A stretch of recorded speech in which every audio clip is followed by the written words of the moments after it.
what kind of things do you need? I have a presentation in PowerPoint, although it would be to either them or I need to hook up my computer. Well, you can even just hook up your PowerPoint and then we can copy it to you. It's just a PowerPoint you're gonna show, right? Or you show something else. If you wanted a real demo of the software running, I can do that with my computer. Otherwise, Oh, I'm gonna be super if you have HDMI, then I can. I think.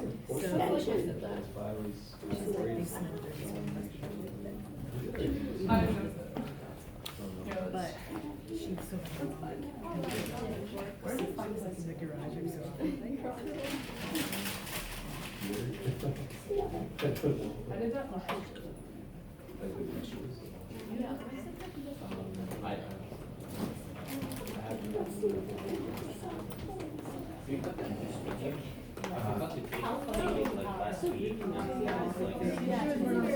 Bring a Wednesday.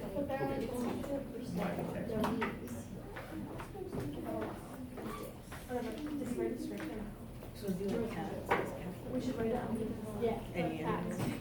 Well, if you're working with us, they don't. And you were looking at, so we have a dog, so we have some the website, you'd be like so scared to like touch it, but it's like it's gonna have to be stare at it. But we could also check it out and do it. Oh, I'll check. I mean, it's gonna have to be updated after. And I have like pictures Yeah. of like my version of what the app looks like, but then we'll just have a screenshot of each Cause I remember her saying that She was like in the garage, but then one day, like, You guys have internet? in the backyard. Yeah. And she was like, I'm like, you're a girl. So like she played around for a second, and then literally she just laid down. And I'm like, we gave you this freedom, and this is what you do. And this is, she like laid out, walks up to people for pets, lays back down.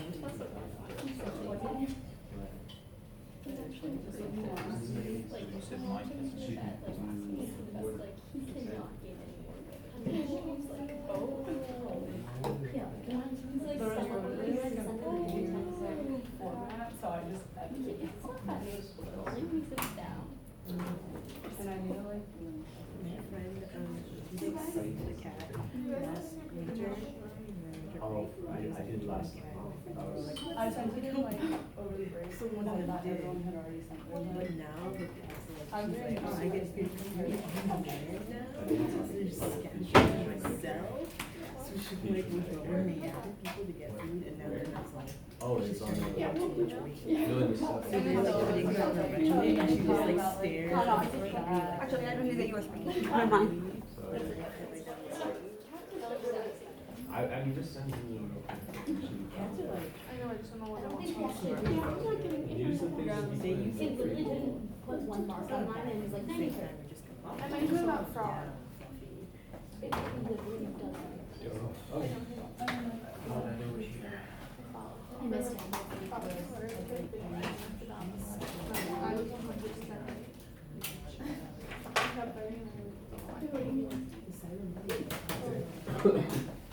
Getting there.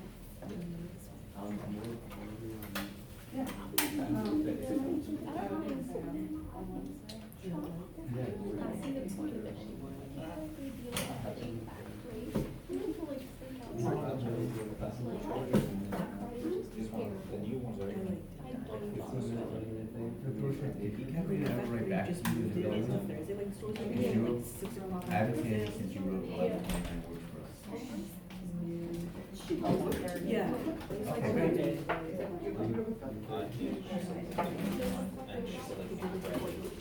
She was saying we like did the thing for the app.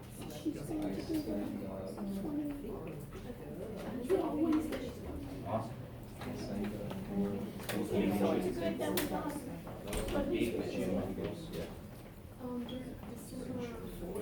Okay, none of them. The chargers are now switching. They were. And it's on Ryan's paper.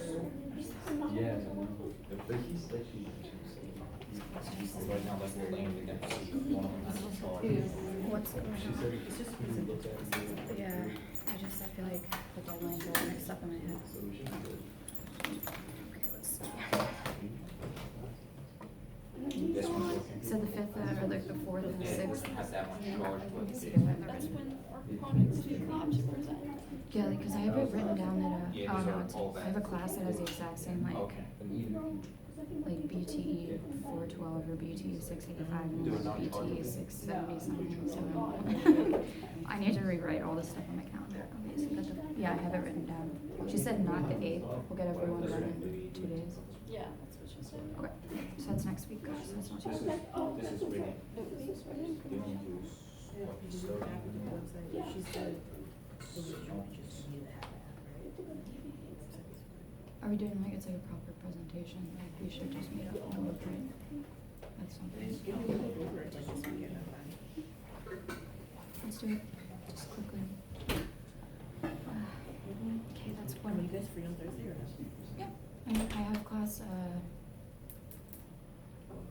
from like 12 till like 3:30, but other than that, I can meet whenever. Right, to like a finished. I'm pretty version. late after 2. I'll check this out. After 2:30 before 4:30?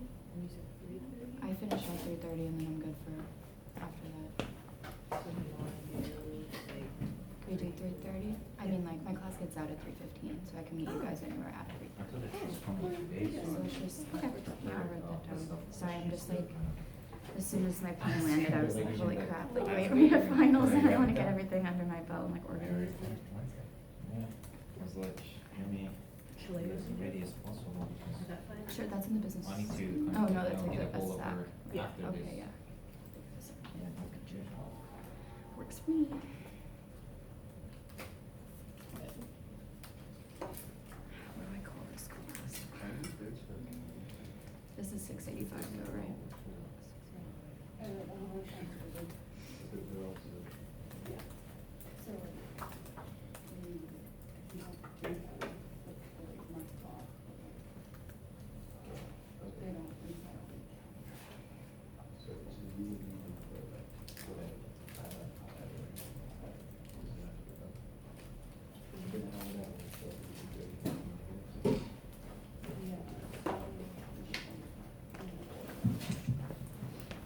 It's part of the participation. But one thing we're not actually, we need to consider as those are true factors. Right. So presentation is last week. For Great.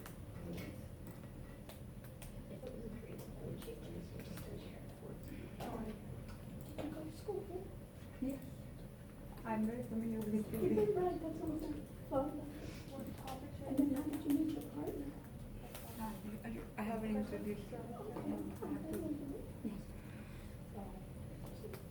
How did you meet him? He was my professor in the masters. Oh, here? At Roma. Nova, okay. Also, do we have a quiz this week? And the masters was what? Computer science. Okay. I'm graduating in We June. would assume not because it was Thanksgiving, but. Well, I think that we started somewhere like the internet connection. You know, also you need, batteries too for the mic. Yeah.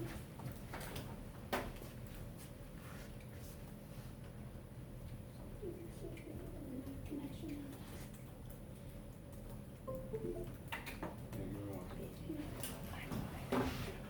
My friend was like, I was actually That's a Bluetooth no, speaker. so that's what I was thinking. like good ones. No, it's just some production.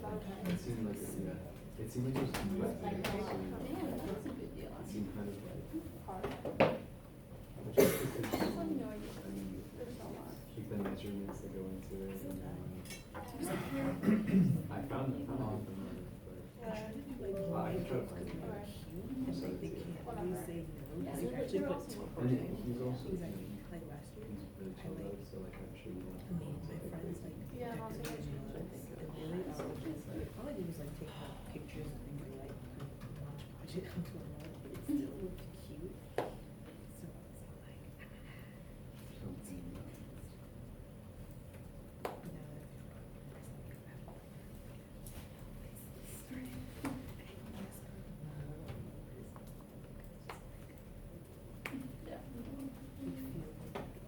Yeah. I just don't know.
Okay, while we're setting up, any questions before we begin? It's been a while, huh? Okay, so let me just talk about while we're setting up the connections about our time. This is November 27th. The end. Life is over. December 1st is Friday. We have an exam on the 13th, the class time. The projects will be due on the 20th. Hopefully, by the time I see you, and we'll do next week, we'll do the presentations for your projects, and I'll give you feedback on what I think needs to be improved for your projects. So you'll have that time to give me the most up-to-date projects, and you can upload it to to your audit area. Yes. For the exam on the 13th, is it gonna be the same format with like a review of the class before and then the same multiple, okay, yeah. So we'll do the 11th, we'll do a review for the exam, so there won't be any surprises. And I'll talk about some of the possibilities for open-ended questions. One of the open-ended questions can even be from last time. You remember I told you that we didn't have enough time? It was about security questions. We can have it based on, oh, I'm losing my voice. We'll have it based on the security questions as well. And then I'll go over it. And it won't be cumulative. Since we're having so much, it'll be just on the new material. And once we get this set up, I want to set up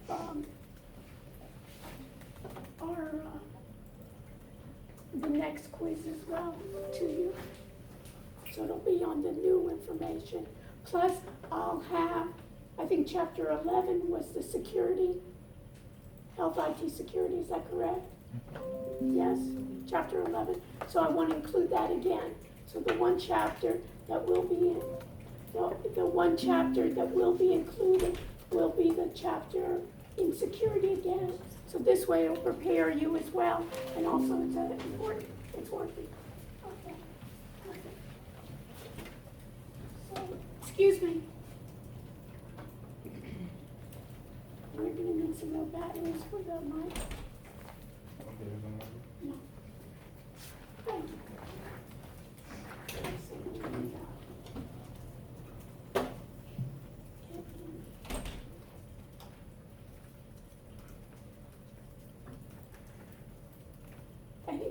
questions. And, I have a question. yeah, So for the 20th, it's just gonna be a final presentation and then like a write-up, or is yeah, it? let me just finish. So for the 20th, it'll be you'll include a write-up, but you can upload it to the, to your audit area. Okay. And next week, we'll do next, Wednesday, we'll do, the presentations.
I'll start the Hangouts.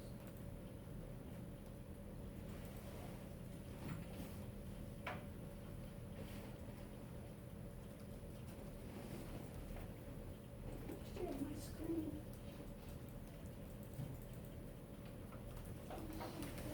Start the broadcast, and say, okay.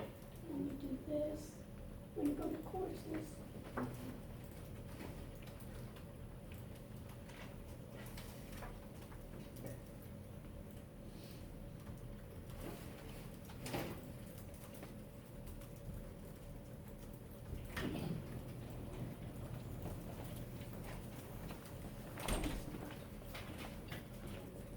pardon, You can just put it in, Kevin. okay, thank you. I'm gonna put it in. Yeah, this was on the spot.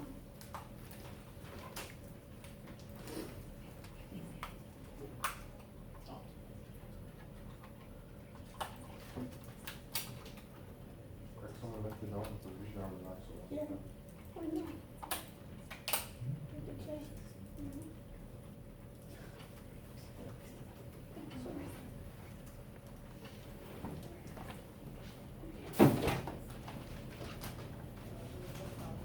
Any questions?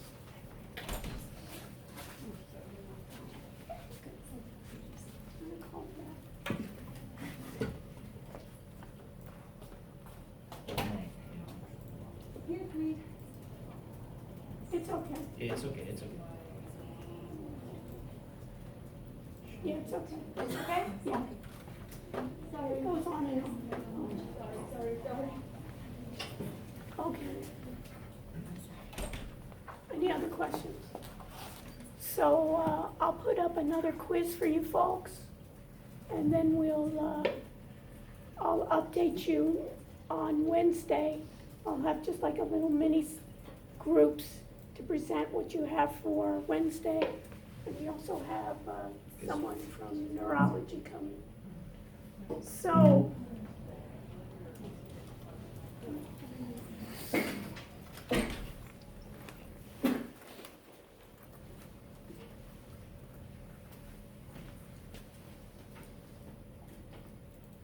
what I wanted to do today is to present a couple of guest speakers to talk about, we've always talked about what's been in the past, but what really health informatics is about is predictions, right?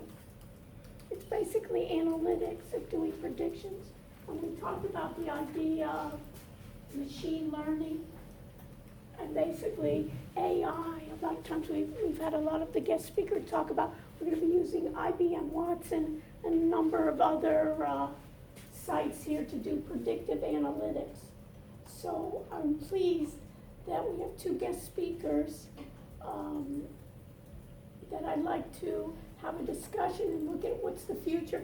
Are you guys looking for any interns or anybody to help you with your projects?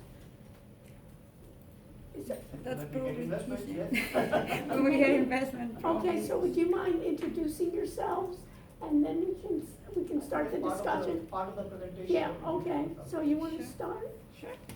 Let me just put you on,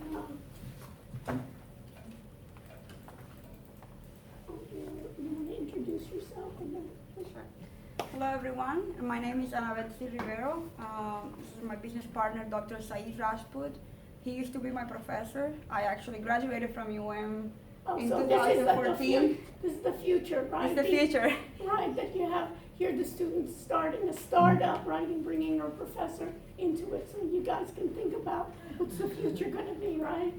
And you're gonna split all the millions with him? Absolutely. Definitely. I wouldn't know what I know without him, so Okay. definitely.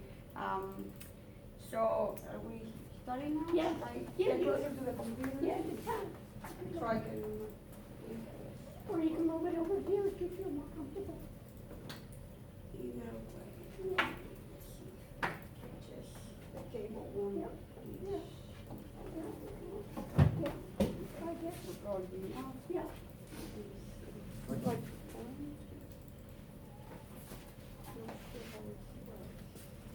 Did you just bring this or from this?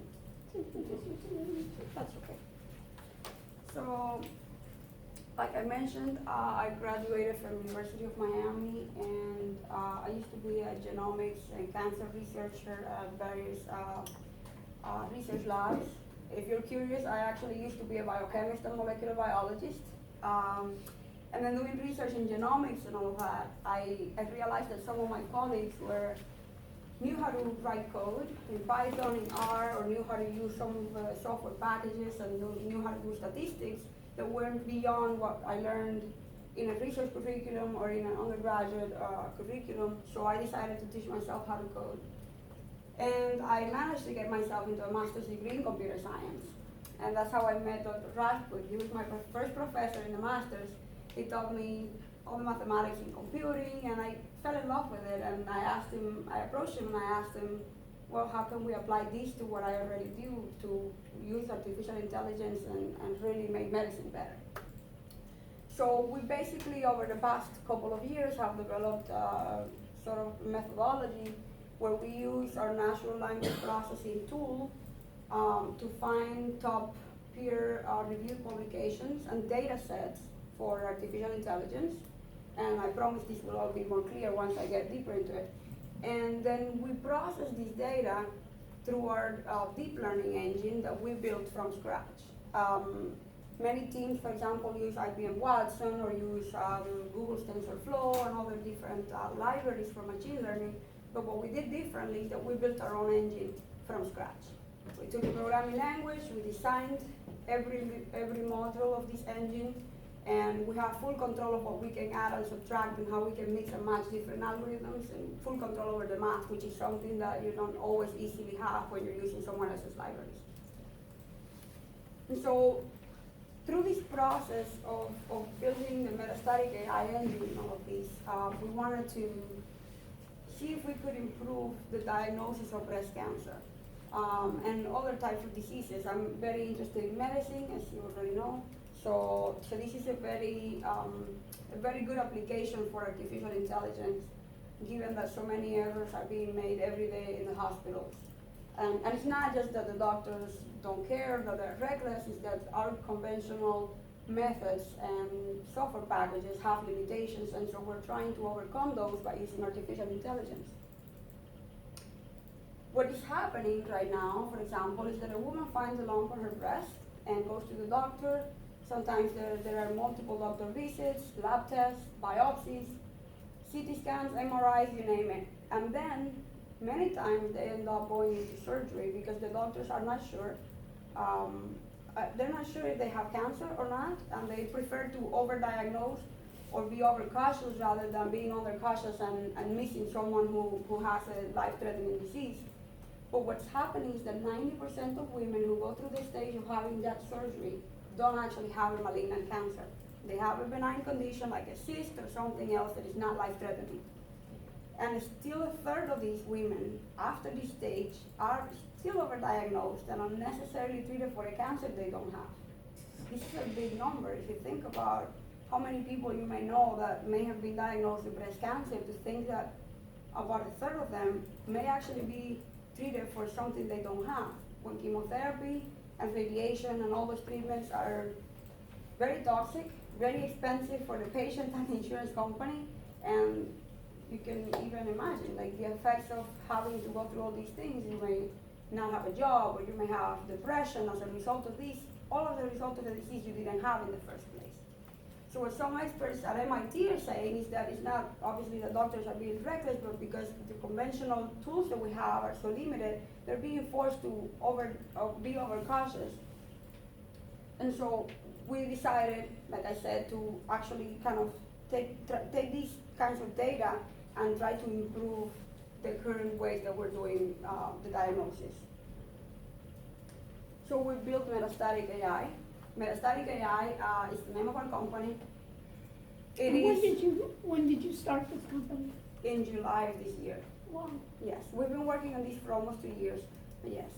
So metastatic obviously refers to a malignant type of cancer. And we, like I mentioned, we're an artificial intelligence company primarily. We built our own library, and on top of that library, we built this application to diagnose breast cancer. And you will see later on in the presentation how we plan to expand it into other things. But we also use natural language processing. Are you familiar with? No. No? So Okay. explain to me. I will explain more, but we're using natural language processing to find all the data And they also and explain publications. deep learning as well. Exactly. And we use deep learning for diagnosis of cancer. And we are South Florida based, which is very good news, I guess. So natural language processing is basically a field that is at the interface between artificial intelligence, computer science, and computational linguistics. So basically, this is a set of algorithms that borrow things from statistics, from all these different fields I mentioned, for the purpose of understanding natural language as we humans speak. Like when you take your smartphone out and you talk to Siri, when you talk to Google and all of those things, they use natural language processing. Also, when you're making a search, they use the pretty similar algorithms in like search engines. It's called search engine technology, which is basically very similar statistical algorithms to find the words and filter all those and classify different categories. For example, whether this text is talking about medical diagnosis and this other text is talking about a magazine issue, or even more specific than that. All of these algorithms take the very complex, what we call a corpus of text. For example, a Shakespeare book or something like that is called a corpus. And you take one of those texts, and through all this statistical processing, the algorithms can tell different relationships between the words, the sentences. You can do sentiment analysis based on these. And there's many, many fancy things that you can do, but it's very fascinating. I invite you to look it up. I promise you won't be disappointed. And so, yeah, basically you can discover all those complex and not so complex relationships that allow you to do things with the data. For example, in our case, we actually find the data, and I will explain a bit more later, but we find the data after it has been processed through natural language processing. We can see which data sets or which peer-reviewed publications have higher ranking scores, and we can go in more deeply into those versus the ones that don't have such high ranking scores. And so deep learning, bear with me. So back in around the 50s, the Alan Turing actually wrote a very interesting paper about artificial intelligence and kind of teaching machines some of the tasks that we humans do. Some of the tasks that are very easy for us, such as vision, speech, searching through different areas and things like that, that are very easy and trivial to us, they're very difficult and computationally expensive. And the idea behind AI is to actually be able to teach a computer based on data, but not specifically program it to do such things. So it learns over time, and this is kind of how we get into machine learning. It learns over time based on the data, based on its surroundings and what it has been exposed to, pretty much like a child when it's first exposed to a first language, when it kind of learns it intuitively almost. And this is kind of how, think of the first language as kind of as natural language processing, discovering all these relationships, and then building more complex models of that. Think of that as kind of deep learning, in a way. So neural networks, as you can see here, it's actually this representation is kind of a bit of a hierarchy. Basically, you have artificial intelligence. Within artificial intelligence, you have machine learning, which is a bit more specialized, although there are some people who disagree. This is a bit of a discussion, an active discussion in the field. And then you have neural networks. And neural networks are basically modeled after the human brain. As you know, the human brain has neurons, and these neurons have connections to other neurons that make it possible for us to think, to blink, to walk, and all the things that you probably don't think that you're doing. That there's an underlying process that is highly mathematical in nature undergoing that. And so basically you have a neuron with connections to other neurons that it is communicating with. And based on the strength of those connections, there's actually a whole field of biology that's called neuronal plasticity, where they actually study the connections in the neurons of people. When the more you do, the more you have a behavior, or the more you repeat an activity, the more these connections strengthen between the neurons. And also the number of connections grows around these neurons, and these things are called arbors, as in trees, because they have all these connections stemming out of a neuron. This is a very similar principle, where you take the data and you put it through the system, and I promise you will make a bit more sense when you see it. But you basically are able to teach the system to become better and better over time as it learns from new data, and to strengthen those connections so that once it sees new data, it's capable of thinking on its own. Deep learning is an even more extreme case of this. It's like the most sophisticated, at least in my opinion, the most sophisticated and powerful form of artificial intelligence. This is what Google, YouTube, Apple, Facebook, all those big companies use for many of the things like recommendation engines, once they recommend new friends to you, or they recommend a mobile app to download, or things like that. And even for processing natural language and many other tasks, they use deep learning. This is a model of an artificial neuron. This is proposed back in the day. It's a very traditional view of it. But what you have here basically is your inputs. So you have your data points.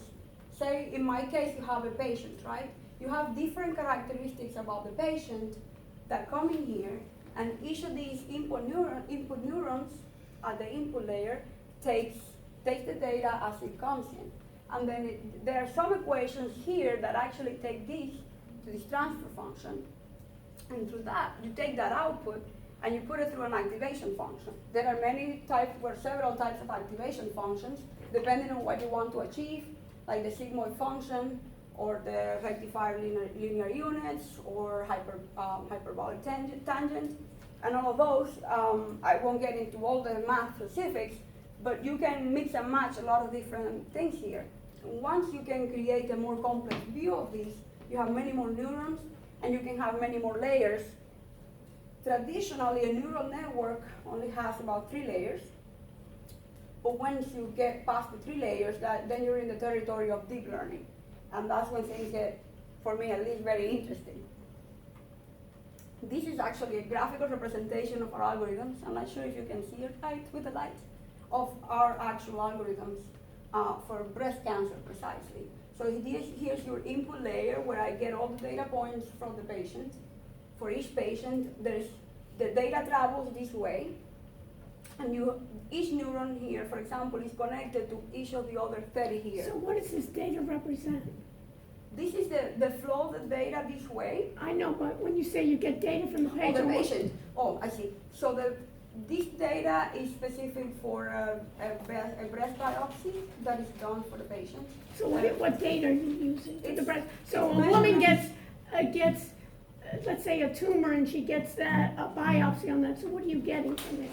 So What data are you using? These are measurements that are done of the nucleus of the cell, the cancer cell under the microscope, or any cell. So they stain these cells for a specific market, they look at them under the microscope and they measure different dimensions and things about the nucleus of these cells.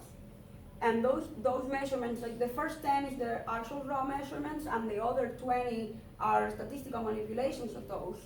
And this data set is it's open source from the UCI Machine Learning Repository. It's called the Wisconsin Breast Cancer Data Set. So with your data sets that you're looking at, you know whether it's benign or not benign Yes. based on that. So you're teaching the machine to look at those characteristics of what makes a benign tumor versus what makes a malignant tumor. Correct. And you're trying to look at the patterns and trying to train, and basically you're doing supervised training. This is supervised, correct? So everybody understand that supervised, so basically they already know the data.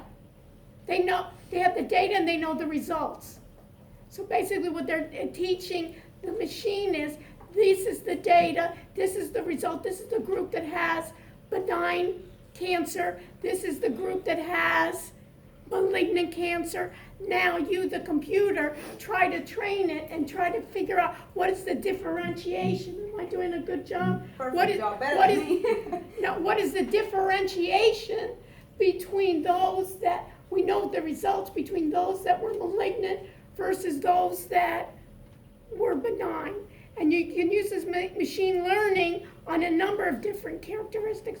They're doing it for, where does the deep learning really do well is in a very specific operation. Basically, we have that. It either is or it isn't, right?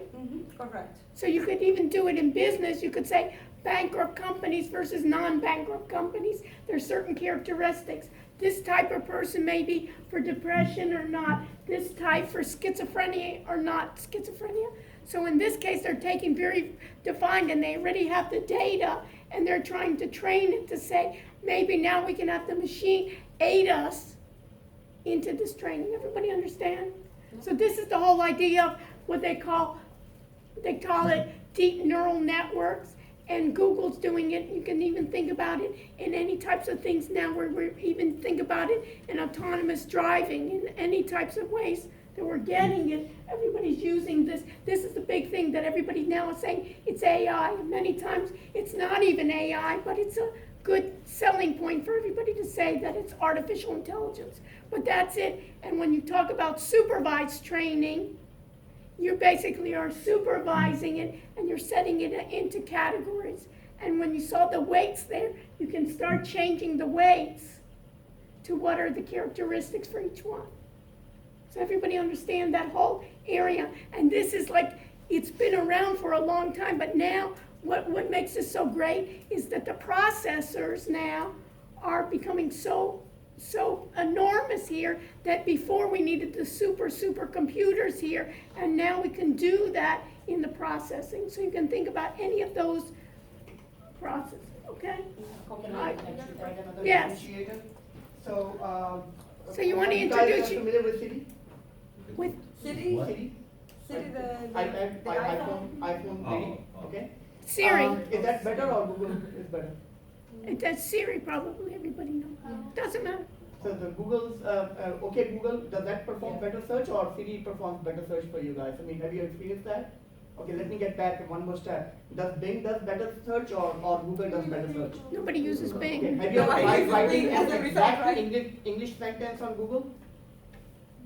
And that works better on Google than on Bing? What is the differentiator there? deep learning. Amount of data. Amount of data that Google has access to is nobody else can match that. And that's why their speech recognition engine works much better than anybody else's. And that's what my colleague was trying to explain, and Dr. Vashnik was trying to explain too. At the end, we have we do a comparison of what we are trying to predict. We look at the difference. We go back to the previous layer, we update the weights. We go back to the previous layer, we update the weights, and so on. It is called deep neural network because it is more than 2 layers. Okay, so anything that is less than 2 layers, or less than is 2 layers or 3 layers is not called deep networks, and the deep neural networks are more than 3 layers. So that's as you what go along, you keep on correcting it. So why they keep on thinking about learning, it's just not like a function that you have in Excel that it always stays the same, but you keep on correcting it. You see it a lot of times even in the credit card analysis too. Exactly. In Yeah, so fraud- fraud analysis, fraud detection, on telephones, on credit cards, everywhere we are now using, many security operations are actually using these kind of processes. I do disagree with one point. It is in fact artificial intelligence because our brain almost works the same way because we are also updating our weights as we are learning from our mistakes. So I tell my students, it's good to use your brains, by the way. You are actually building muscle there somewhere, which are the weights really that you're updating. Every time you make a mistake, you learn and you. And a lot of hopefully times it's not even, make you're that mistake learning again. more because you're seeing those Exactly. mistakes. Yeah, that's what I was referring to with the neuronal plasticity. You're learning from your mistakes and learning from what you did right. Getting that, which also kind of gets into the area of reinforcement learning, which we won't get into today. So basically, to kind of recap, here you have your data, the data travels this way. Once you get here, then you actually make a decision at this point, does the patient have breast cancer or not? And what it outputs really is the probability, in fact, that that patient has breast cancer or not. As you can imagine, once you're using all these probabilities in this high dimensional space, not only is it complex, computationally and mathematically, but it's also very precise, very fine-tuned. And what's happening is once during the learning phase, you get this output, and then you compare to the actual true value. Does the patient have cancer or not? If the patient has cancer, depending on, we still are actually doing it mathematically where you can look how far you were from the true value, from the correct value. And you can teach it by propagating the errors backwards, which is called backpropagation. It's one of the most famous algorithms for training neural networks. You can propagate the error backwards and it keeps learning in this back and forth fashion until it gets almost perfect. Practice does make perfect. So you're looking at the errors and trying to decrease the errors. Yes, decreasing your error, your cost of making a mistake, basically. So during our first study, we actually used our natural language processing tool, like I mentioned. We look for these data sets, we look for papers. After we review them, this is kind of to give you a background on how the process worked. We picked one that we liked. In this case, it was the Wisconsin breast cancer data set for diagnosis. And then we actually went and trained our neural networks, and we saw this beautiful high accuracy that even we were surprised about at first. It's quite unlikely that you will build a system and in your first try you will get such much higher accuracy than human doctors and than other systems that have been built by some of the biggest companies. And so we've been able to effectively show that you can make improvements even based on this data set, based on the technology, not only because of the algorithms, but also because of our design, the way it is built. It works fast, it works well, it doesn't break, which is very, very good in this case. You don't want the software to break when you're diagnosing a patient. And what's even more remarkable is that we could use our software and we could mix and match different algorithms to combine lab tests, biopsy results, genomics, different types of studies and things that come out of the lab. We can use the natural language processing tool to find clinical trials, for example, and match a patient basically, for example, on the type of cancer that they have been diagnosed with. We can match them with a perfect clinical trial that is most likely to work for them, or we can match them to the drugs that have been coming out that could be perfect for them. And that kind of gets us into the territory of personalized medicine, which is really our goal. This here is a view of what our natural language processing tool looks like. You basically create your aggregator and you give it a name, and it of course has the date, and here you can choose whether you want to search on Google, Twitter, YouTube, website, or within a document, and all of these things. In this case, I selected a website, and I can enter different search terms that I want to look for, say breast cancer, diagnosis, fine needle aspirate biopsy, prognosis, and things like that. These are your keywords that it's going to be searching for. And then you can select your crawl level, so basically how strongly it's going to be searching the information out of those websites. And you can give it a link So URL you created, let me ask you a question, so you created a front end of it, this is like your front end of your, This is not the metastatic front end, the metastatic what front is end. this, This is front end? InfoSiphon, this is one of our colleagues, Oh, this is somebody National else's product? yes. Okay. This is what we use, that's why Oh, I said our tool. oh, okay. It's a tool we have, it's not a tool we built. Okay, so it's a tool that you have, Yes, it's a very, very good tool. okay. It's very useful for doing Info research. siphon, okay, Yes. got it. And they have, I'll show you, they have really beautiful data visualization pictures. Where once, I won't get into that because Yeah. it takes a bit of time to actually find the data and be able to visualize it. Takes about a half hour. But once you found the papers, you can, for example, you can.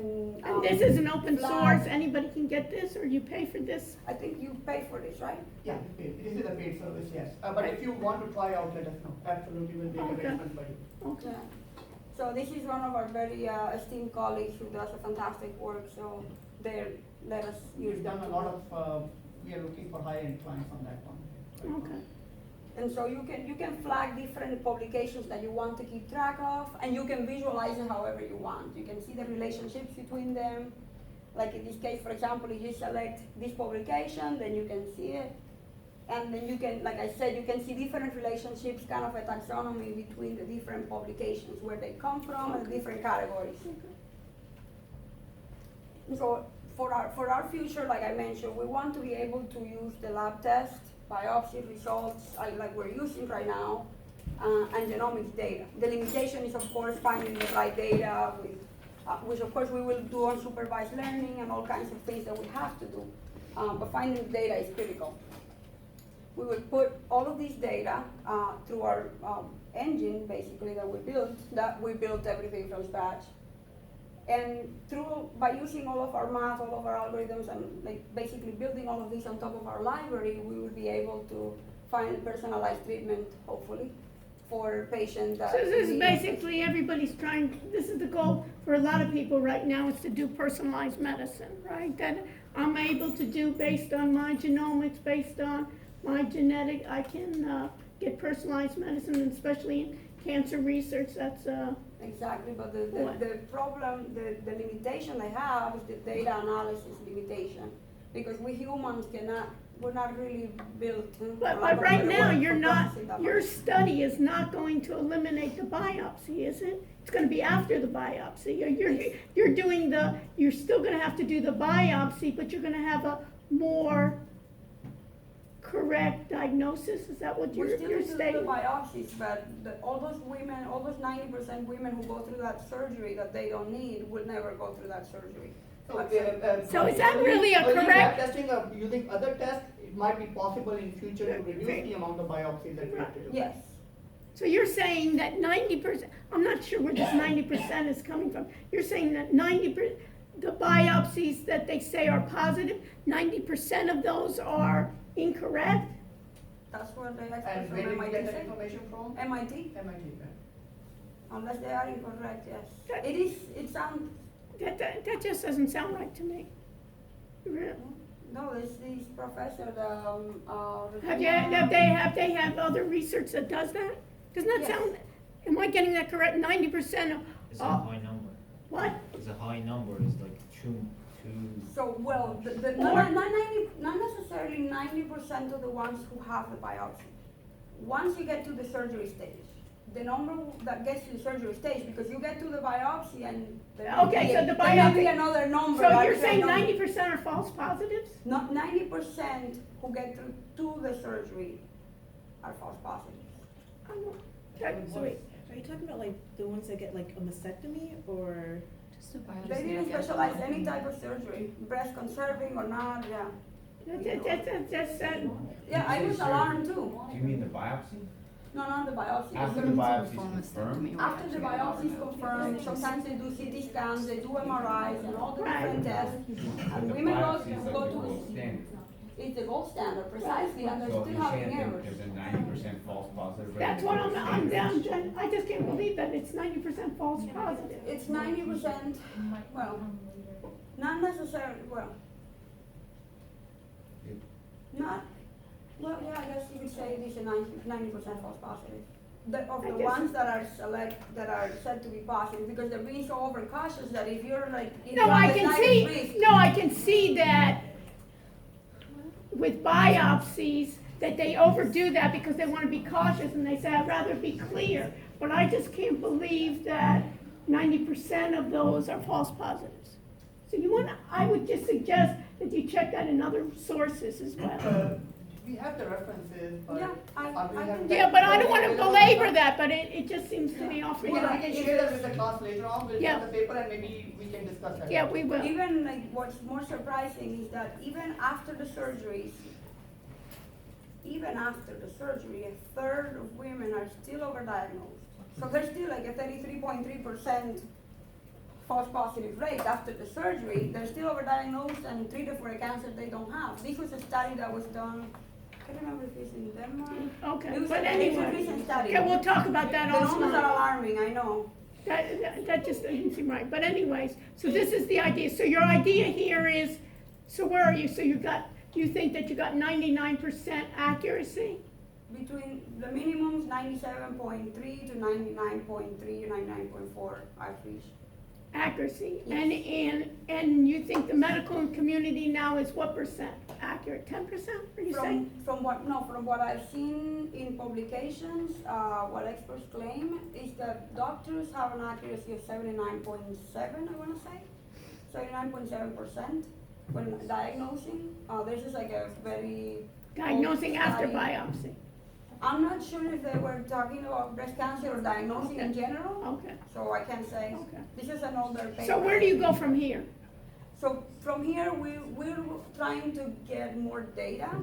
It can be the identified patient data. We don't need the specifics of the patient, but we need to find more data to train our engine, our algorithms, and then basically go from there and use the natural language processing to find the clinical trials and the different drugs and sort of build a more generalized. I have a question. Is the 90% including people like elective surgeries, like people that said like they find something and they say I want it taken out, like, cause It might, I don't know, they didn't specify that. That's a very, very good question. Because it's like the BRCA genome was Like, people that yeah, have I a, would want. I don't care if it's not like if there's anything on me, I want it out. Like, same with my whole family. Like my mom had something on her arm. They So said let me it's not try to cancer. create We're a gonna take scenario it out. here, It might you go include for a test and Yeah. the biopsy comes up and the doctor says the biopsy results show positive. Okay, so what will be your reaction at that point? Like you said, You want it I taken out. want it out, right? Well, most Even if it says surgeons no. don't want it. Our case is that positive result may not be accurate. Yeah, I found the source online. It says one common cause of false positives are so-called high-risk lesions that appear Yep. suspicious on nanograms and are normal cells when tested by needle biopsy. In this case, the patient typically undergoes surgery to have the lesion removed. However, the lesions turn out to be benign at surgery 90% of the time. Yeah, that's the same oh, source. so that's That's it. the MIT source. And then Okay. they linked to another one that says 1 in 3 women with breast cancer detected by mammograms is treated unnecessarily because screening tests found tumors that are so slow growing. Oh, that's another one, yeah, I still want it out. yeah, Like I would still do the procedure Exactly. regardless. So, yeah. Yeah, and if you. But want it it's out, slow that's growing, the option. that they're not able They're to, essentially harmless. but they're not able to differentiate between what is slow growing, that it may not even harm you at this time Okay. versus Even others. even versus assist won't Yeah, kill but I you. think a lot of times that's the thing, that they're not able to differentiate I can tell that it's cancer, but I don't even know if it's slow growing versus it's lethal versus not. And So you I might want think- it out, but then a lot of times like the surgery risk, like the Mhm. chemo radiation, like they might do that. Right, too. and giving the choice rather than a fear, Take it out. right. Well, I think, well, we all, I guess, think that people should have the choice, but when your choices are restricted by other people's lack of mathematical understanding, then that is a problem, in my opinion. Right. I'm big into It's math. the same thing of probabilities too. Yes, exactly, and, it's not that the doctors don't care or don't want to do a better job, but the tools they have are limited in. Well, you can see it a lot of mathematics, times very with Angelina Jolie. She made it famous in terms of saying, I want, so many, I just want surgeries because I'm fearful that I'll get it in the limited. Oh, a lot of people elect to have, Mastectomy. preventive. mastectomies or so Yeah. forth, right? Okay, And that's their choice, and Okay. it should be there, but. okay, and Any questions? so where are you going now? maybe I can ask the professor here if you could. So can we go back to the slide where we're going now? So the limitation I think we've discovered so far is the availability of data. So I think that's what we all have to actually work on, being citizens, to actually talk to when we vote and when we do these things, we actually have to convince our political people to open up the data. Not our identifiable data, but to kind of take these lab results, anonymize them, and make it public, so that we can work on available data. The more data we have, just like I gave you the example of Google, the more data we have about healthcare, the better off we will all be globally in the entire world. And at the moment, it's being controlled by the big corporations. Yeah, the Illumina, all those sequencing companies, they get a hold of your data and you never see it again. I know there's a company that's doing something called, I think it's the Freenome or something like that, where you should be able to have full control and portability of your genomic data, and I hope that they do something like that. But we're more in the business of using the data to improve, to actually do personalized medicine. Apart from what people say, we want to do this, we want to do that, but they don't actually do anything. So who is your competition? We have some decent competition, IBM Watson Health being one of them. There's Deep Genomics. Are they doing it in this area of biopsies for women's breast cancer, or you don't know? I think that people are more using their APIs to build things, rather than IBM itself doing. And who's on your team, just the two of you? And James Termini, he's our Chief Science Officer as well. He has a PhD in immunology And where are you getting support in terms of funding? No, we are starting to look for funding. We have been doing all of these ourselves in our free time with a good cup of coffee, and we enjoy what we do. And so now is the time to start getting support, hopefully. Question? So do you see this being more like on the physician side, like the physicians using these tools, or would it be more like on the radiology side, where they're just the results that get to the doctor are just a lot more accurate? I see it more on the pathology side. The hospital. After the biopsy? Because you're Exactly. still doing the biopsy, so it's more the pathologist. It's not really adding extra cost, it's actually reducing the cost for the insurance companies and the patients. So I think that insurance companies will be excited about something like this, and they actually have the power to mandate what kinds of tools they use, I've heard. So if the insurance companies can help us, then the pathologists will be using it, and the doctor is really kind of like the end client that will get the report and still won't really see it. And how big is your database that you're looking at? How many? This one has 569 patients only. Oh, And with very little patients, we've been able to achieve this. Imagine what we can do with more data and more patients. And what we do to actually make sure that our system is not memorizing, but it's actually reasoning through things. We randomize everything every time. It's like a domino game. We randomize the whole thing. It picks randomly the samples, so that it's training on random samples and it's testing on random samples. And that way we have a bit more. What you mean by that is that when you initialize the system, you have to initialize it, but you have to start the weights at some place. right. And sometimes in artificial learning, a learning process, it depends on where you started from. So you hit a local global, so to speak. And in order to avoid that, what we do is we randomize the weights initially, before we start pumping in the data. And every time we run the algorithm, it starts at a different place in the space, in the multidimensional space. That's all. And No, it's also taking random samples from the database. Yes. Oh yeah, so we also randomize in the order in which we read the samples. When we're training the thing, if you always read in the same order, the results are kind of biased. So we try to actually make sure that we randomize the order in which the training happens, and that also has an impact. And therefore, it's very true picture that you will see, hopefully, when you show the demonstration.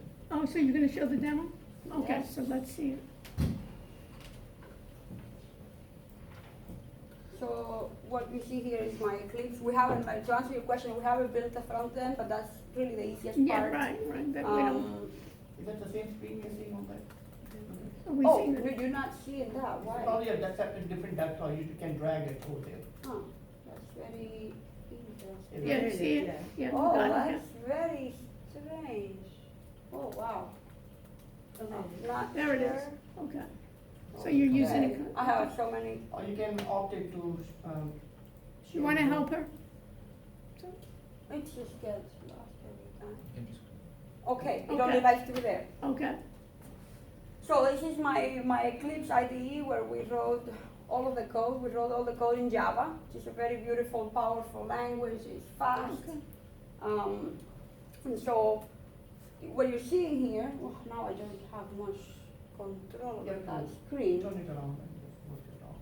I can't even place, okay, so maybe, so what you're seeing here, to run, for example, it takes about 3 minutes to train and test on this data set. When you have a massive data set with many different features, you may take days and days to train, which is why people train on the cloud, which is also why we will put it on the cloud. Right, Also with the idea that smaller clinics can pay for what they need to use rather than paying like a $100,000 license that they will not use as much of, compared to a hospital that has millions and millions to spend.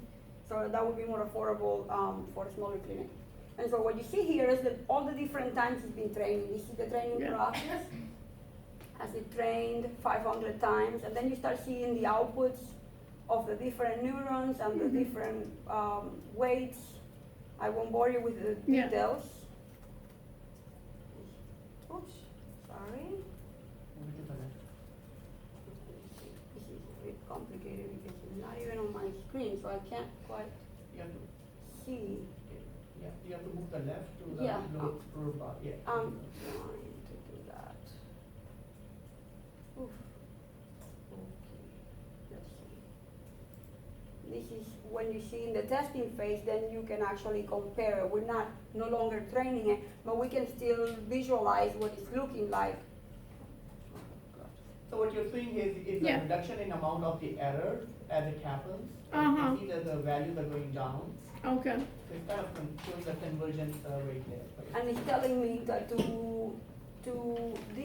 is I think Single test, yeah. a single test for Took I 9 wanna say milliseconds? 9 milliseconds, that's not for one patient, that's for all the patients I Patients, right, tested. right. So it's on the Okay. 1 millisecond, you're putting in the data and the diagnosis So, is so coming out. basically, you're thinking of this as, so if I'm a pathologist, let's say at this institution, then I'm gonna be using your engine, how am I as a pathologist gonna be you're gonna have a product, what are you gonna be It's, doing? So it's going to be this sort of like any other cloud-based system where they can put in those 10 values that they get automated by using the integrated camera on the microscope. And what we plan, now we're using the 30 values that are Right. already manipulated for us, but what we want to do is take only 10 values that they put in to make it easier for them. We do the statistical manipulation, come up with the 30 values, and then do this process. And it would train periodically based on the data that we get. So it would be nice because we get the data to train, so it gets better and better over time. There would hopefully be no way in which it would get worse, assuming the data is high quality. Mm-hmm. And so here you can see different performance metrics, like the true negative, true positive rates and things like that. You can see the true negative rate is 98%, the true positive rate is 100% compared to the rates that we have seen with doctors and other things. You can see your precision, your accuracy, it will be 99.2% roughly.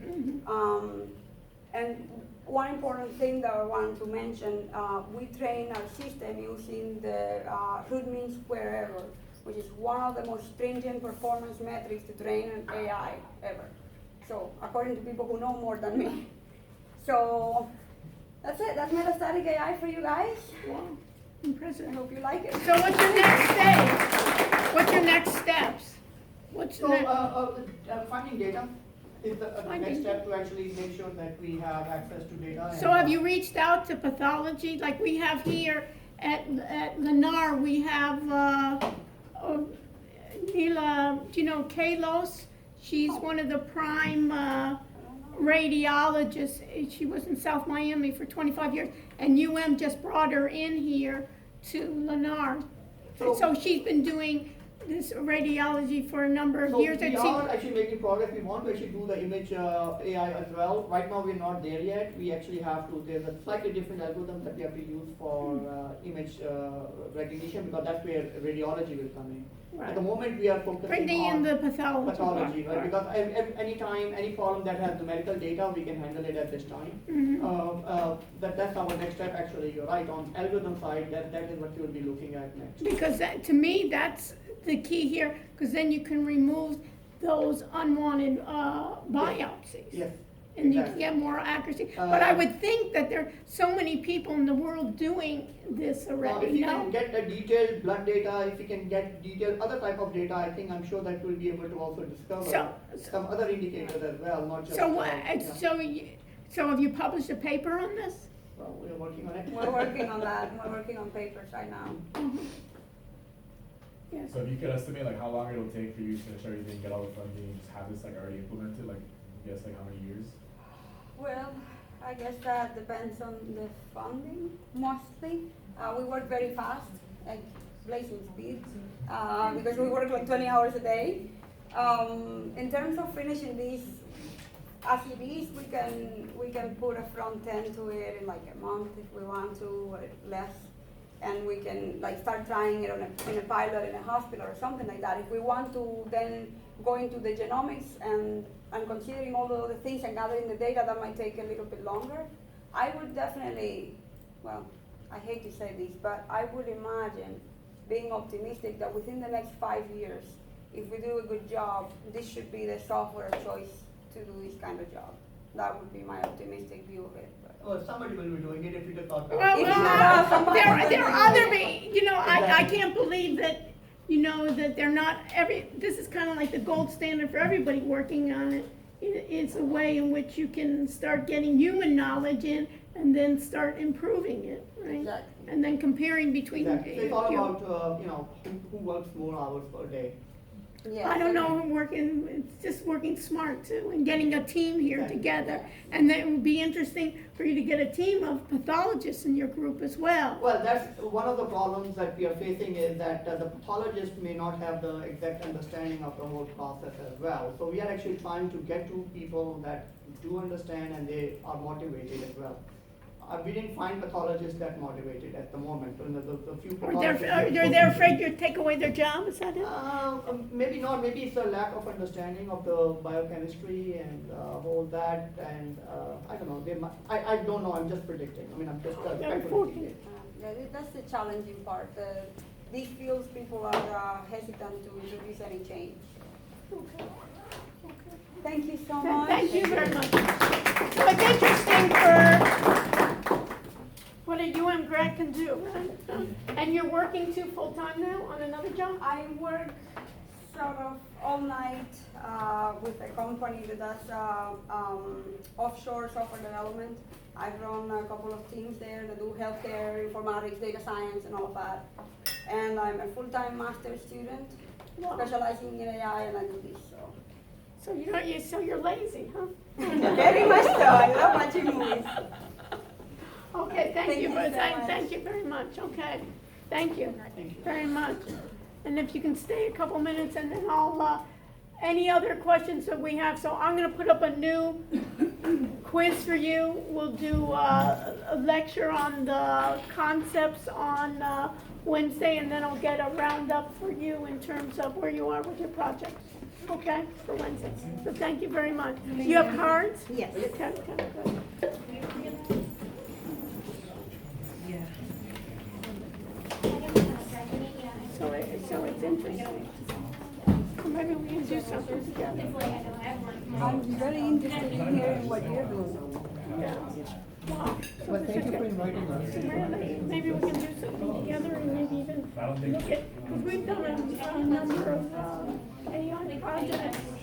You know, we've looked at also areas of, in business in terms of like how they're trading algorithms. So things like that is something that is of interest, it is time series data, that's different from what we Time series, have yeah, right. done. So we are looking into that, if we can, we're trying to discover the. What do you do now?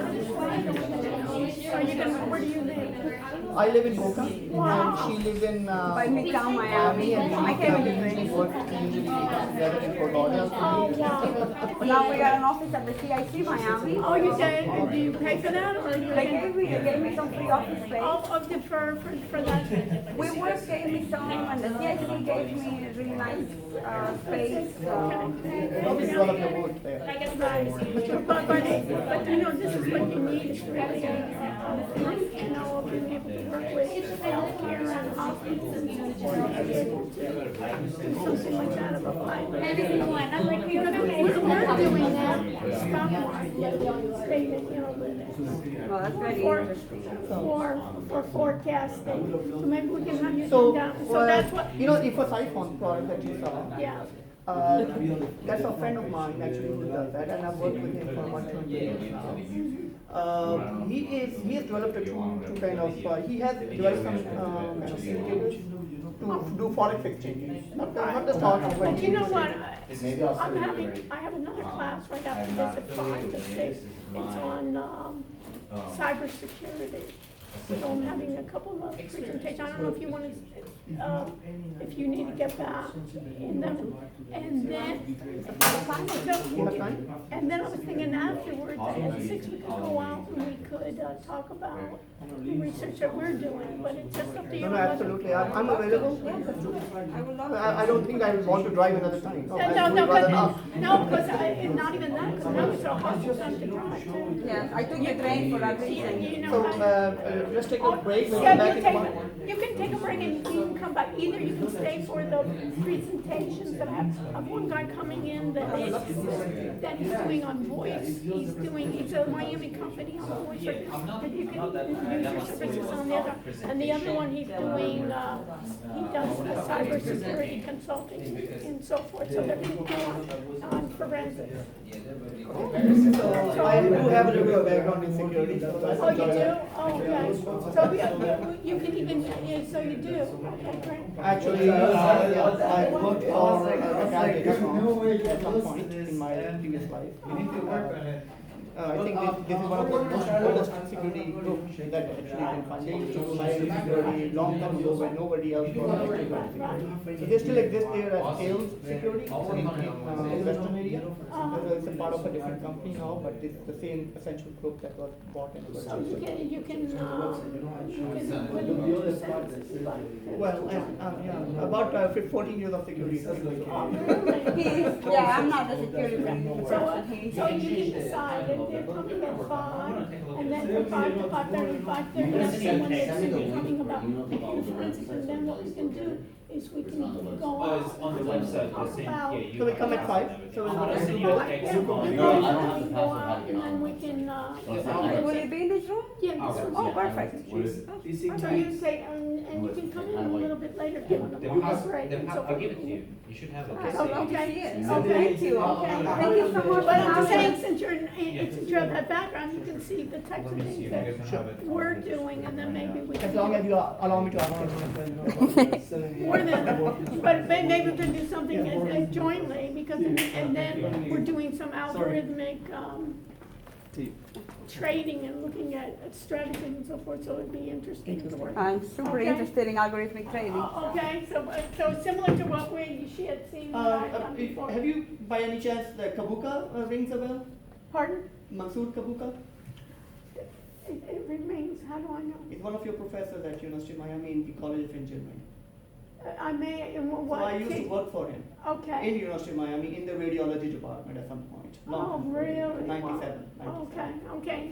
I may have, because I've dealt with a number of people with radiology, because in the imaging so forth, and she's pretty good too, that one from FIU that you met Yes. at that women's conference, she's come here too,